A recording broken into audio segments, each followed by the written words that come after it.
Miss Medea Benjamin, thank you for joining us. Thank you for everything that you've been doing in Code Pink.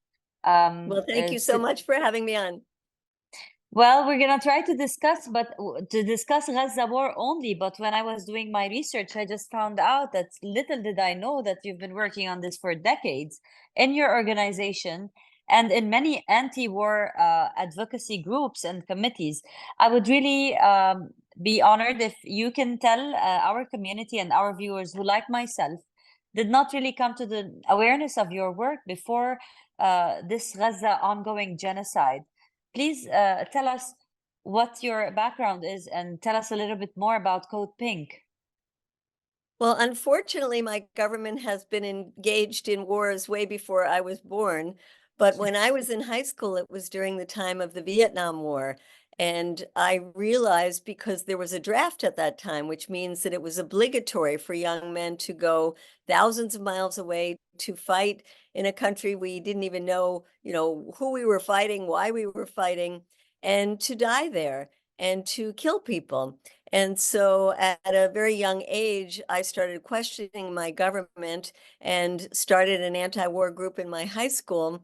And I've been doing that ever since, which is way more than 50 years now. And that is, I've had the opportunity to travel around many places in the world and to see firsthand how my government has destroyed the efforts of people around the world when they try to vote in democratically elected, perhaps socialist governments, when they try to find new models for economies that would be more equitable for people. And it has been very heartbreaking to see so many of these efforts overturned by my government. And that's why I've been involved in trying to change US policy over all these decades. Did it work? No, unfortunately. I mean, there have been periods where there is less war making on the part of the US government, and periods when there are more. When there are more have been, for example, in the past 20 years since the 9/11 attacks in the United States, the US has gone full throttle into a militaristic revenge type of mode and creating havoc all over the Middle East. So this is a particularly bad period for us, and we fought to stop the US from going into Afghanistan, going into Iraq, going into Libya, and we're unsuccessful. I think that, unfortunately, there is a media in this country that is very much geared towards supporting the hawkish-like outlook. And there is a huge, what we call the military-industrial complex, the weapons industry, that has a real grip on our foreign policy. It's such a corrupting influence because that industry has more lobbyists than there are members of Congress. They give massive amounts of money to the campaigns of congressional candidates. And there is what we call a revolving door, which takes people from the weapons industry right into government. For example, the Secretary of Defense, Lloyd Austin, came to us from the board of Raytheon. So these are some of the major problems that we face when we try to change US foreign policy. Well, Medea, we're going to discuss this, but first I just want to tell everyone who's listening to us now that you've been to Gaza, to Tehran, you've been arrested in Pakistan, I suppose you've been to Afghanistan, Many times, Venezuela, many Cuba. times, many times. So let's start with the most controversial. What happened when you, as an American activist, was arrested in Bahrain for entering illegally, I suppose? What kind of trouble were you in the Middle East? What drove you to do all this around our neighborhood here in the Middle East? I've always been impressed by the tremendous grassroots movements that have existed to try to overthrow repressive governments under such incredibly difficult odds.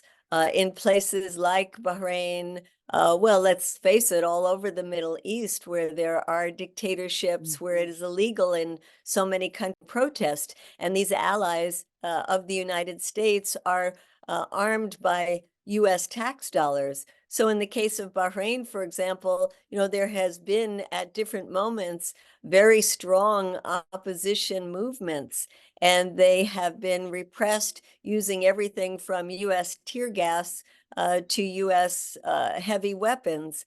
And so I managed to get into Bahrain, for example, as a tourist, and then to join in with these extremely courageous activists, including one event that was organized by women who had covered their gas masks, and to them not only by getting tear gas, but getting beaten. And so I just got a little bit of a taste of what the people in Bahrain and in many other parts of the Middle East get when they dare to rise up against dictatorships. Medea, you define yourself, or you have described yourself previously in an article, or correct me if I'm wrong, as a nice Jewish girl. Well, I'm in my 70s, so I don't know that I'm a girl anymore. And I think I still am nice. And, Jewish, I was born into a Jewish family. I was sent to live on a kibbutz to experience that lifestyle when I was 16 years old. And I must admit, I thought it was a fabulous lifestyle because it was so collective. It had the one I lived on was We need to know that story full. We need to understand it in context. What year were you sent based on that birthright to a kibbutz?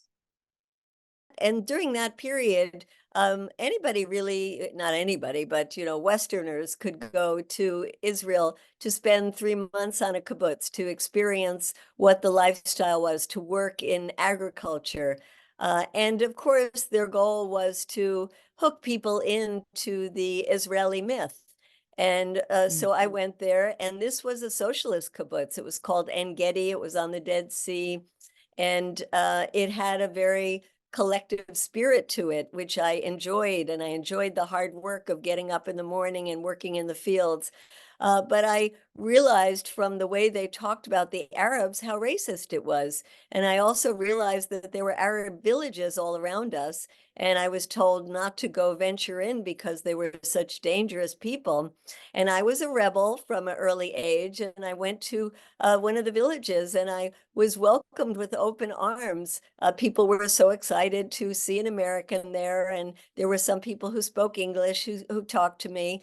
And I ate some of the best food I've ever eaten, and I realized that these were people who had a long history of living on this land, and that most of the people in the kibbutz were coming from European countries who had no roots in that land. And so it started me on a path of trying to read more about the history. I learned about the Nakba in 1948.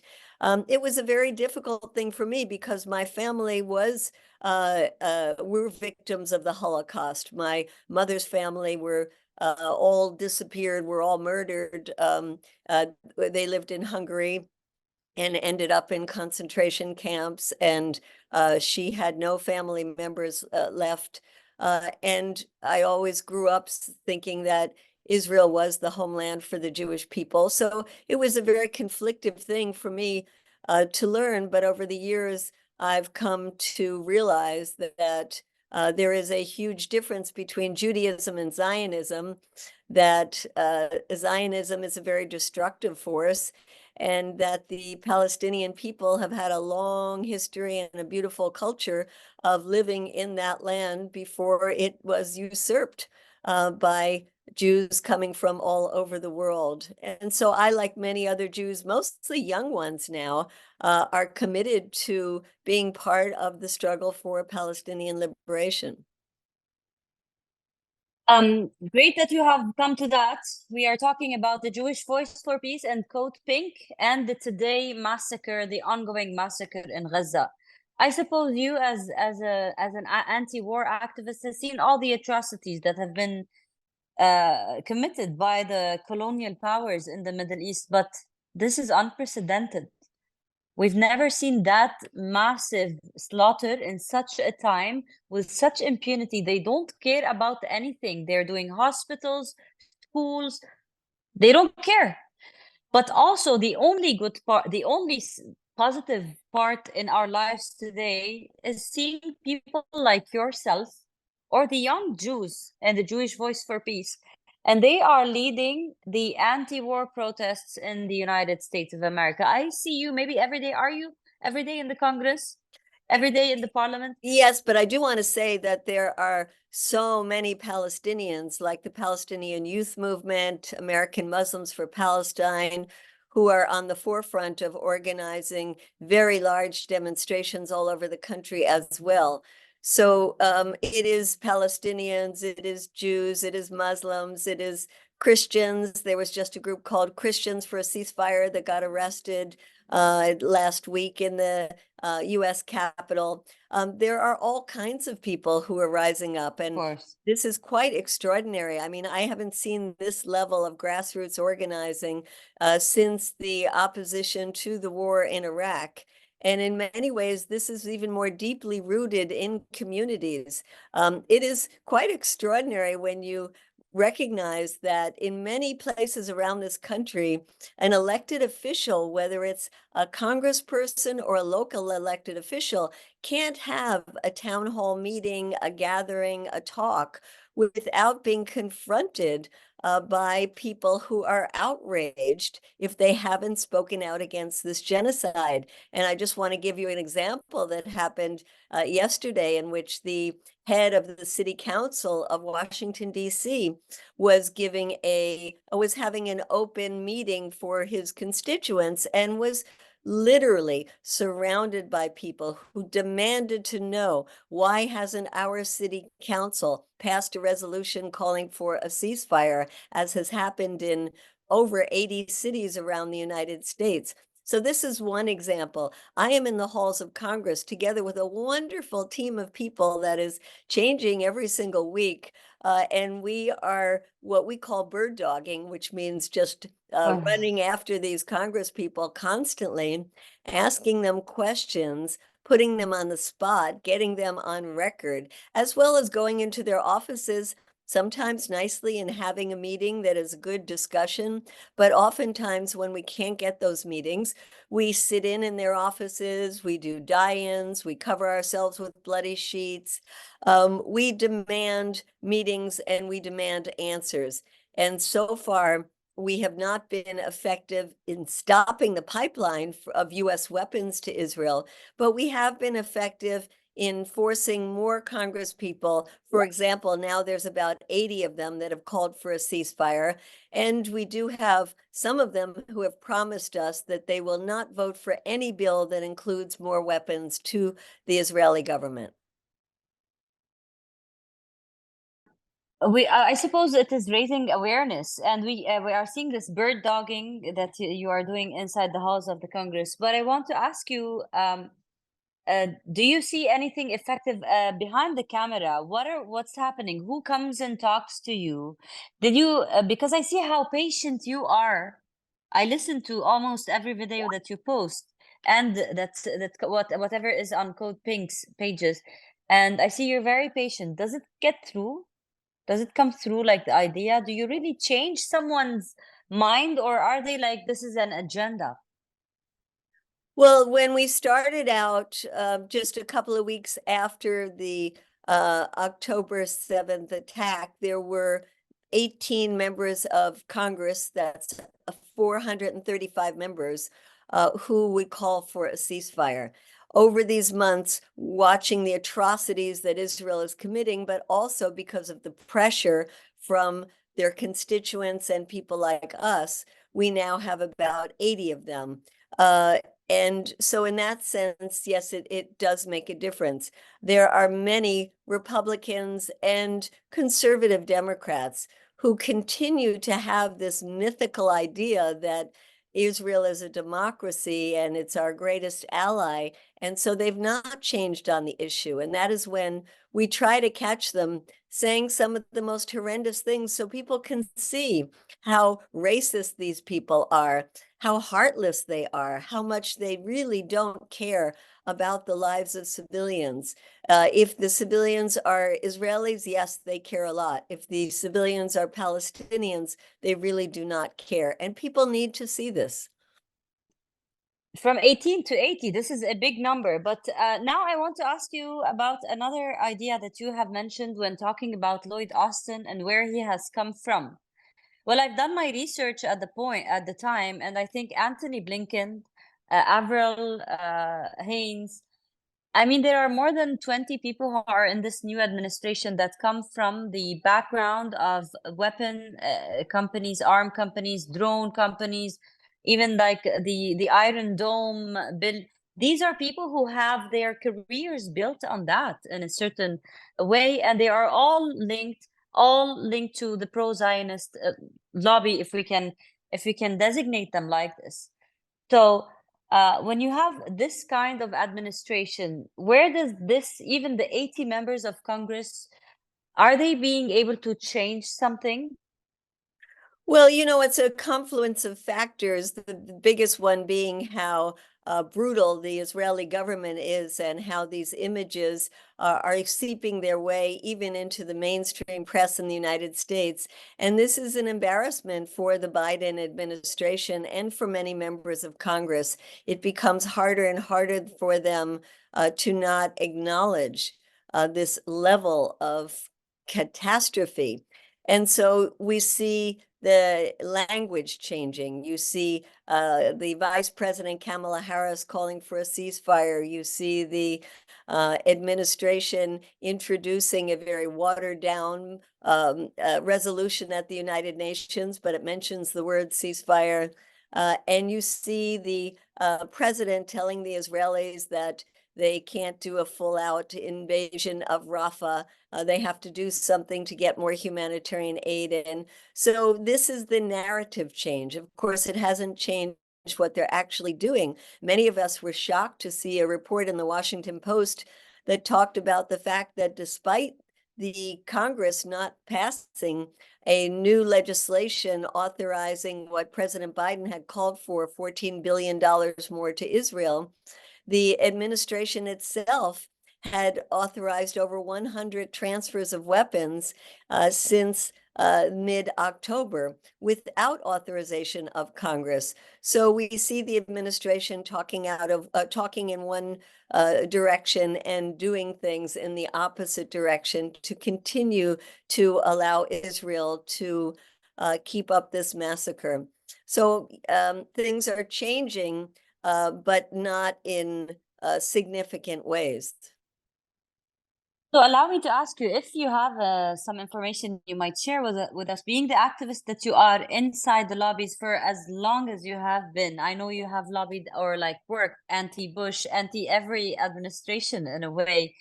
So we know that in the Afghanistan war, we had some names like Victoria Nolan and others who were some way making or profiting directly from that.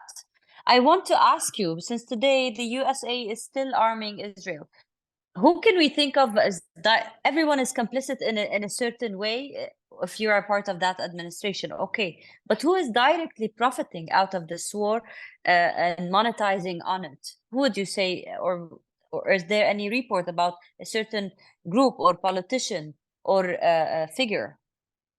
Well, there have been reports of people like Nancy Pelosi, who used to be Speaker of the House, profiting from insider trading. There are certainly, as we talked about, this revolving door of people who are going inside and outside, not only from weapons companies, but also from these pro-Israel lobby groups that get high positions in the government. You mentioned Anthony Blinken himself, who has been very close to the Israeli lobby for many, many years. And President Biden is the #1 recipient of pro-Israel lobby money. He was a tremendous recipient when he was in the Senate and continues to be to this day. So these pro-Israel lobby groups have given massive amounts of money to both Democrats and Republicans. The other thing they do that is important in creating this close link between Israel and the U.S. Congress is that they almost force members of Congress to go on trips to Israel, paid for by the lobby groups, and see the version of Israel that they want them to see. For example, the Speaker of the House, who is the #1 person in the House side of the Congress, his name is Mike Johnson. He was relatively unknown from Louisiana until recently when he became Speaker. But we discovered that he had taken 2 trips to Israel, one by an AIPAC lobby group, another by a very right-wing Zionist group. And he went to places like Hebron, perhaps the most egregious example of apartheid in Israel. And he came back saying, well, I heard about oppression of Palestinians, but we didn't see any of that. So it just shows you that they are taken on these Disneyland type trips to Israel, and they come back perhaps even believing that Israel is indeed a democracy and that Arabs are living very peacefully and prosperously inside the state of Israel. So yes, it's a combination of personal profit. It's the combination of religious affiliation, and I don't just mean Jewish, I also mean Christian Zionists, because there are many of those in Congress. And you take them all together, and what you have is a disconnect between the people in Congress who continue to be very pro-Israel and the American people who have seen through the false narrative about Israel. And incredibly enough, and I say incredibly given the pro-Israel bent of the mainstream media in this country, months ago we saw polls that showed that the public opinion of the United States, 66% of them wanted a ceasefire. And when you broke it down to Democrats, it was 80% of them. And more recent polls show that the American people don't want to keep sending weapons to Israel. And yet that is not what we see in our Congress. So I think in one way it is showing the American people how unrepresented we are, how undemocratic our system is, how corrupt and rotten to the core the U.S. system has become. When we see these polls and when we look at that Congress and that policy, and then when we ask what's going to happen inside the United States, if this is like a more aware generation and people know more and they do not agree, does anything change? Because we don't see any actual change in the politics of the United States. Does Well, that this lead to is a change? election year coming up, and so these opinion polls are very important. And while the majority of Americans don't vote because of foreign policy issues, they vote on domestic issues, mostly how they perceive their own personal self-interest economically, there is a portion of the population that is very upset with President Biden because of his support for Israel. And those include the Muslim community, the Arab community, progressive Jews, and young people. And this can swing the election because it has the possibility of swinging the winners in key states like Michigan, Pennsylvania. The percentage that Trump won in some of these states is just a tiny margin. And so, yes, the Biden administration is starting to get very concerned about it. In fact, about a month ago, there was a letter that was leaked coming from his campaign staff, a number of them, who wrote to him and said that a change of policy around Israel was imperative for moral reasons as well as for electoral reasons, recognizing that this could lose the Democrats the presidential election. That is not to say that Trump will be any better when it comes to Israel. It could be worse, but it does mean that many of us, and I put myself in this, could not in good conscience ever vote for Biden after what he has done. No matter how he changes things between now and election time, I could never vote for him. Well, but your other choice is Trump.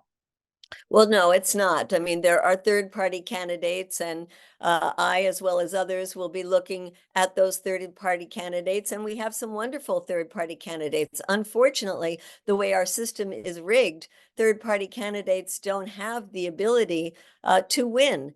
But they do have the ability to send a very, very strong message to those in power that we will not continue to play the game of the lesser of two evils. What is more evil than supporting a genocide? Exactly. Well, going back to that, Medea, we have been seeing in the past 2 weeks the Americans, they are building a port out of the rubble that is mixed with flesh and bodies of thousands of people who are still under the rubble. This is like beyond even imagination. But the actual port, uh, some are describing, is for ethnically cleansing the people of Gaza, and the Americans say it's for aid. And also, on the other hand, the ammunitions are still being fed to Israel, and Israel is still killing people, and it's still committing the most horrific war crimes ever. They just executed doctor yesterday in front of his patients in Ash-Shifa hospital. This is the news coming out of there. I want to ask you, knowing how the American policy in the Middle East works, especially when it comes to war, where do you see that actually going? What are the Americans doing in Gaza? I think it is a total smokescreen that this temporary port is really to help people. If the US wanted to help people, they would tell Israel, you must open up various land borders and make sure that those thousands of trucks that are lined up get in now, immediately. That the US could do and will not do. So this is just a ruse, whether it's a ruse to pretend that the US cares about the Palestinians and they're going to make a big show of some aid coming in on boats, which will be just a fraction of what could come in through the land borders, or whether it's really setting up a vehicle for the mass evacuation and displacement of the Palestinian people in Gaza is yet to be seen. But I certainly would question why the US is doing this. And I think it is important to think about the possibilities of this being a way that, because life has become so miserable for people in Gaza, to make it that the only way for people to survive is to leave. And that would be one of the ways that they could get people out. It is very, very insidious, but I wouldn't put it past the United States, and certainly wouldn't put it past the Israelis, who have given the green light for the United States to set up this quote temporary port. Well, actually, Jared Kushner voiced it. He said it as it is. He's like talking about the real estate worth of the Gaza seaside. Well, that's this possibility of creating these beautiful resorts along the seashore in Gaza is something that many people, not only in the United States, but in Israel, have been talking about. Well, these are all war crimes. They are just saying it out loud, and the bias in the world, because I'm everyone who says anything about Palestine is being targeted as an anti-Semite. Have you been tagged like that as a nice Jewish girl? Did anyone say you are an anti-Semitic person? Oh, well, certainly I'm accused all the time of being a self-hating Jew. I think certainly, and that the term anti-Semitic is thrown around all over the place. And we are trying very hard, and the we means this entire movement, to teach people the difference between Judaism and Zionism, and saying that being opposed to Zionism is not being opposed to Judaism or being opposed to Jews. And that is why it is so important that more and more of us in the Jewish community are involved in this issue and very visible as Jews. Well, now I want to go back to just like recap your own personal memory, if we may, from Gaza. When did you visit Gaza, and how do you remember it?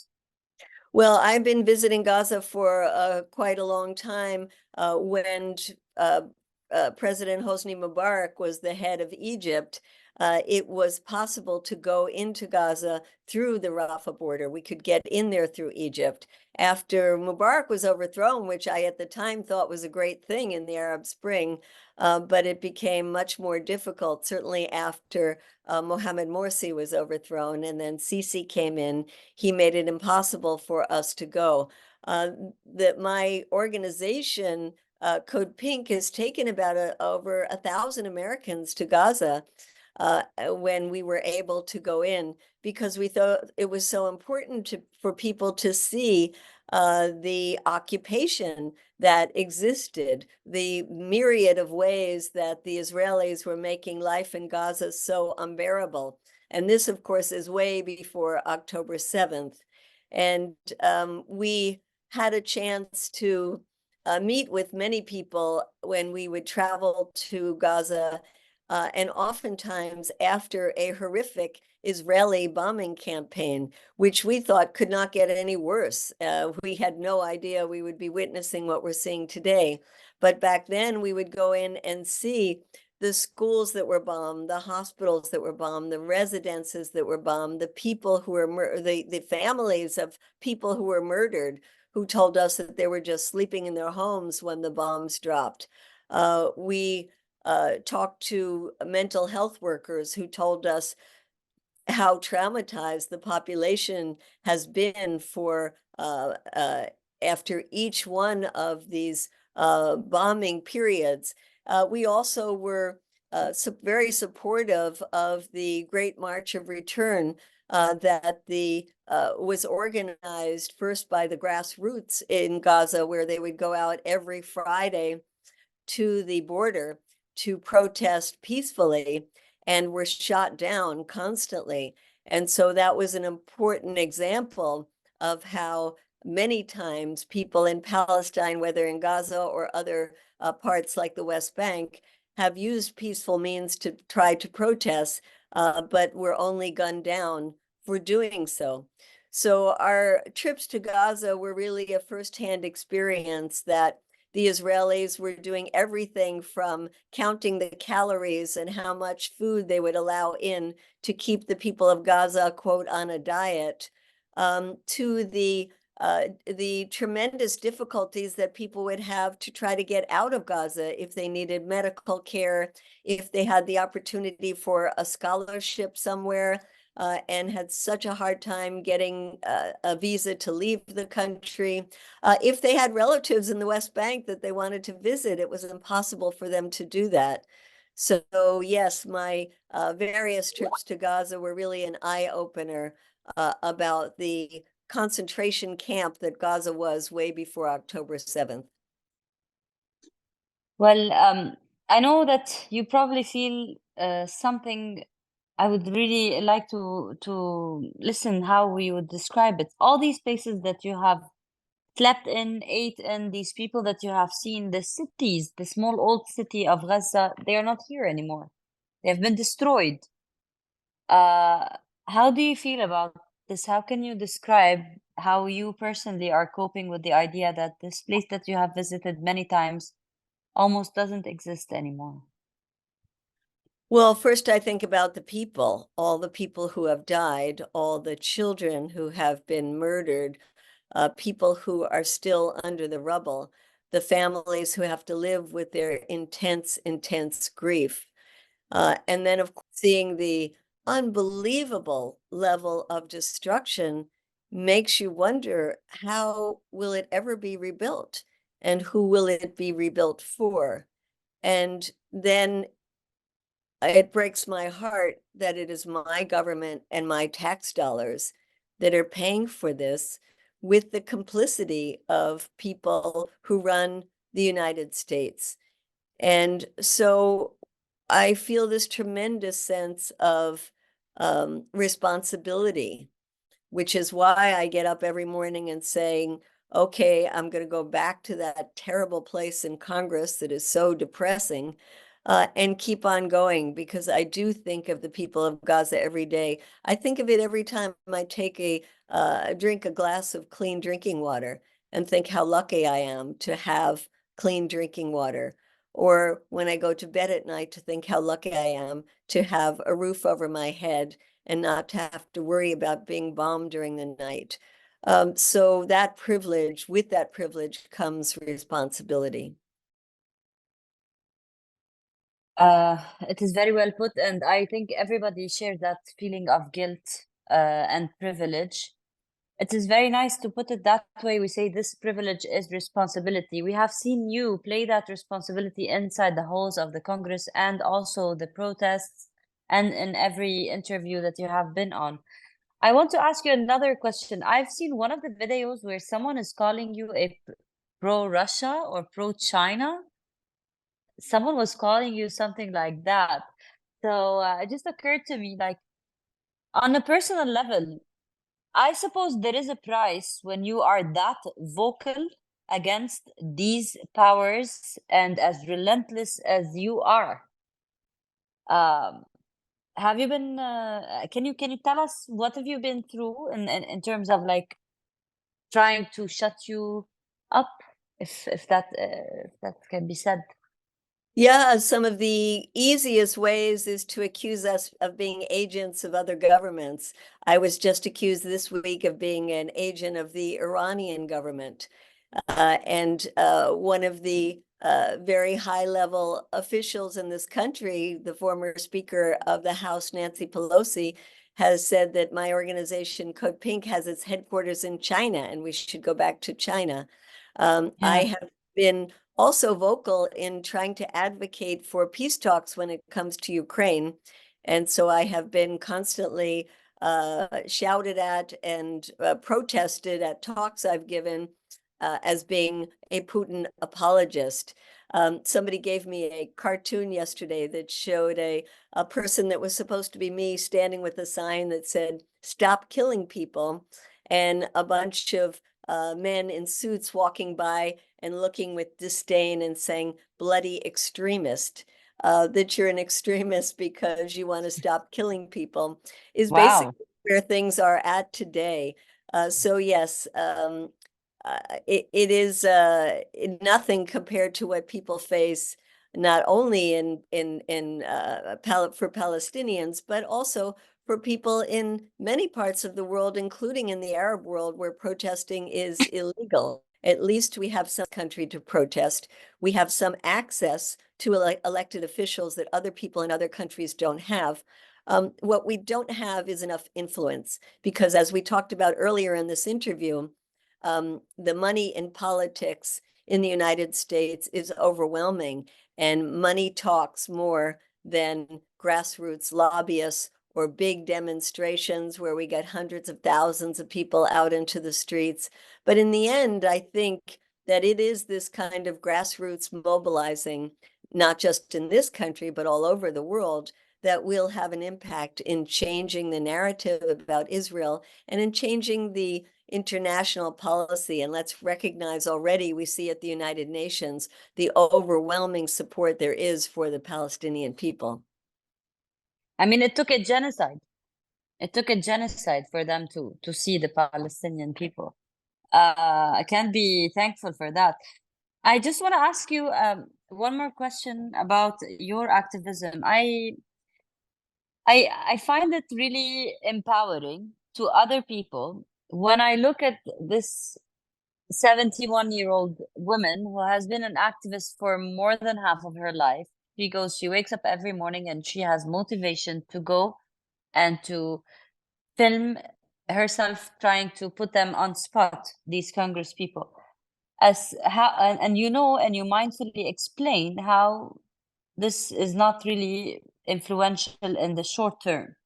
Where do you get your motivation from, and what are the secrets that you can give us, or maybe the tools? Because we have been 6 months into this genocide.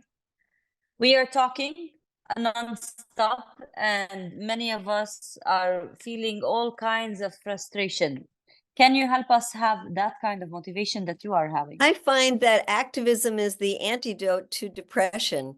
When I'm not doing anything, I feel very, very depressed. When I'm active, when I'm in running after a congressperson, when I'm going to a protest, when I'm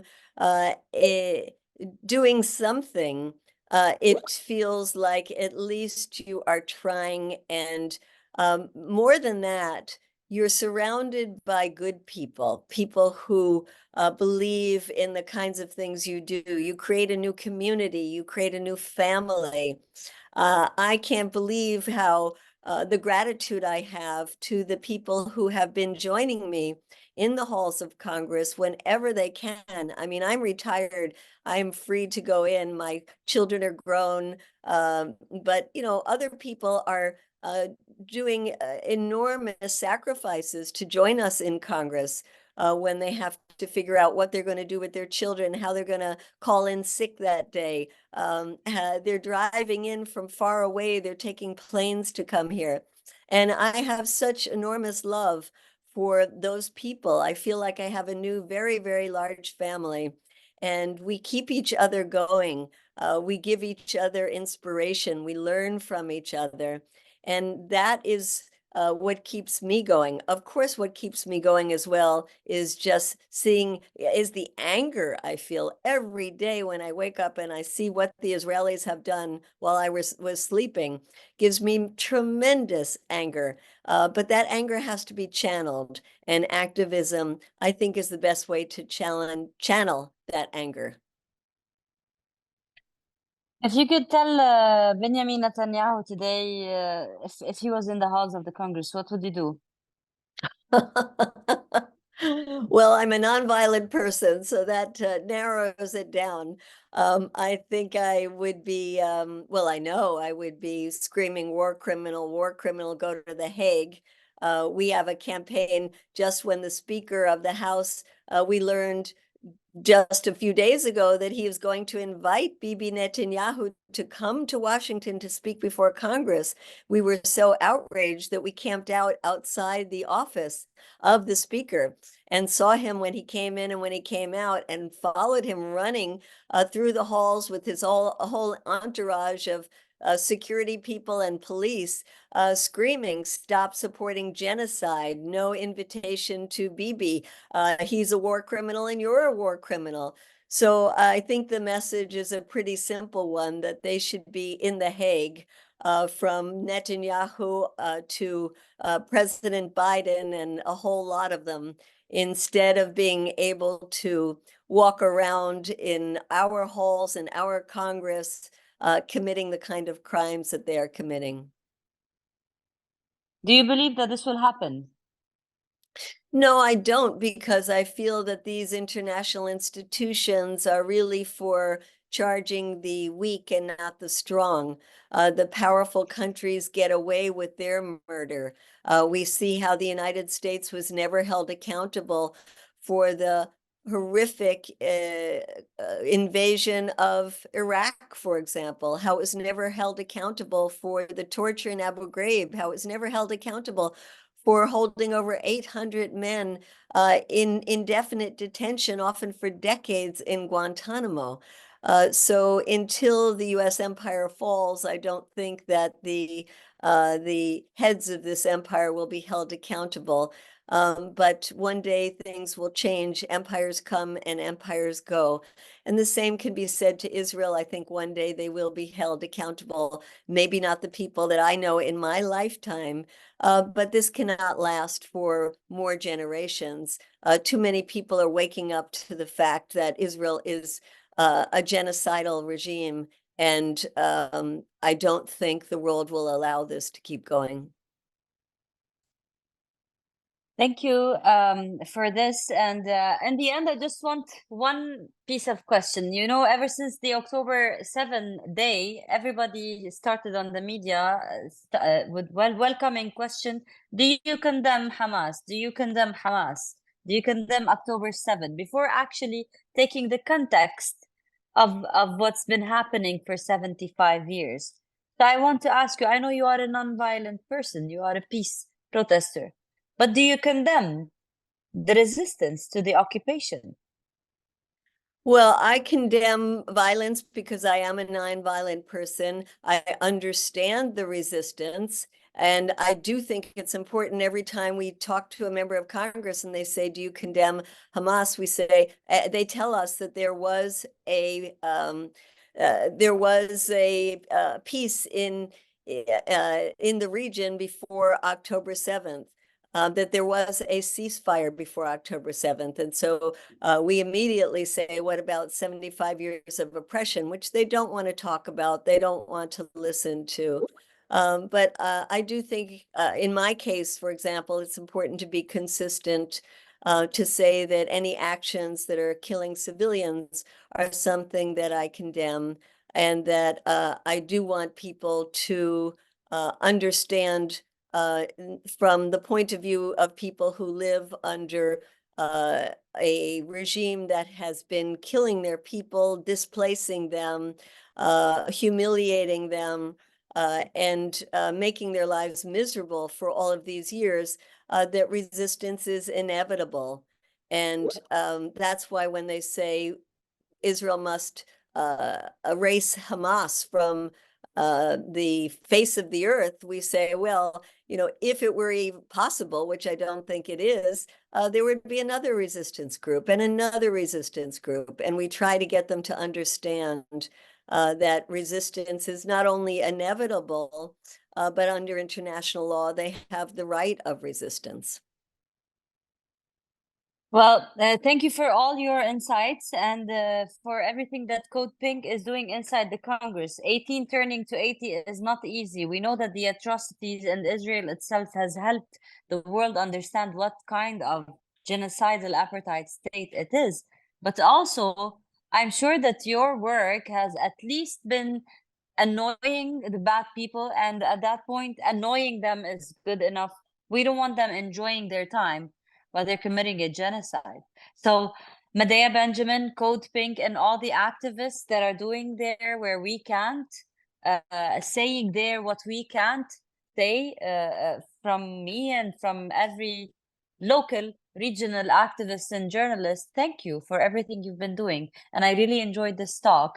Do you want to say anything to our Arabic-speaking community that's going to watch that? Well, first, I've enjoyed the interview and your very probing questions. And second, I have so much admiration for people in the Arab world who have organized, protested, overthrown governments, continue to try to overthrow governments, and to know that there are people, many people like me, who would like to see our government stop interfering in the internal affairs of your country, so that people have an easier time building the kind of governments, societies, communities you want to build, without an outside empire trying to make that impossible. So our struggles are united, our efforts are united, and I send my love and greetings to people who are watching your program. Thank you, Medea Benjamin, for joining us. And we'll see you again soon. Maybe we'll talk about Tehran next time. Lovely. Thank you. Thank you.